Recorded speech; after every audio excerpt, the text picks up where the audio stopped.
Assalamualaikum warahmatullahi wabarakatuh. Salam sehat dengan bekam, bekamnya bekam sehat, sunnah, empiris, holistik, aplikatif, dan terpadu. Ada pertanyaan dari saudara kita, Pak, kalau sehari habis donor darah boleh nggak dibekam?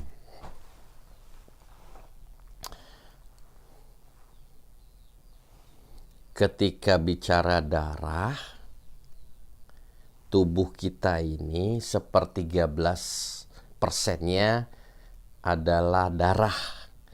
Kalau tubuh itu beratnya antara 50 sampai 60, kira-kira itu 5 liter.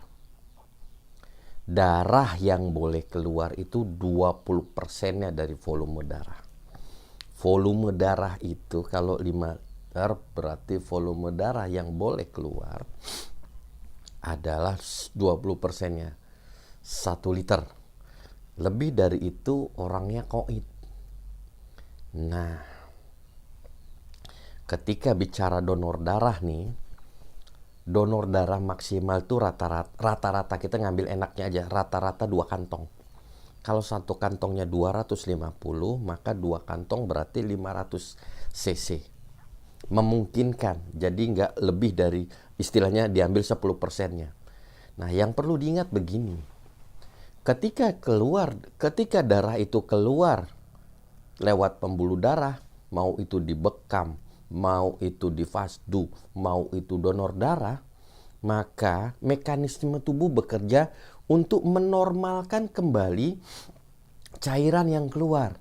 Nah, kemampuan menormalkan kembali fungsi organ tubuhnya, termasuk menormalkan kembali keseimbangan cairan di dalam tubuhnya, setiap orang beda-beda.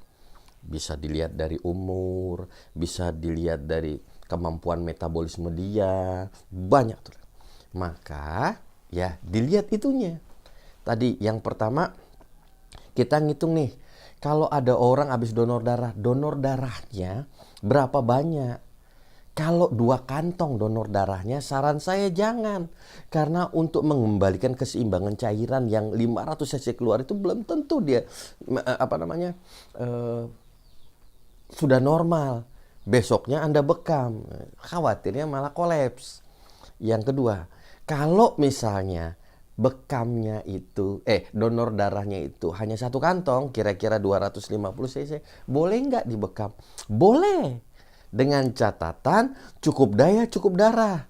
Orangnya biasa aja ketika mau dibekam gitu loh. Nggak kelihatan pucat, artinya kemampuan keseimbangan cairan dalam tubuhnya masih bagus.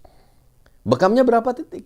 Saran saya sih sama kayak ngitung donor darah lah. Tadi kalau orangnya volume darahnya 500 cc, umur darah itu 120 hari. Kalau 120 hari itu dibagi 30 hari atau dibagi 1 bulan, 4 bulan. Jadi 500 cc dibagi 4, 125 cc.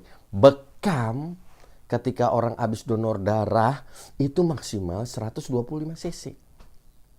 Untuk apa? Supaya nggak terlalu. Jangan sampai diambil 250 cc-nya. Itu dengan catatan ya, kondisinya cukup daya, cukup darahnya. Kalau cuma 250, darahnya masih cukup berarti. Gitu. Demikian. Wassalamualaikum warahmatullahi wabarakatuh.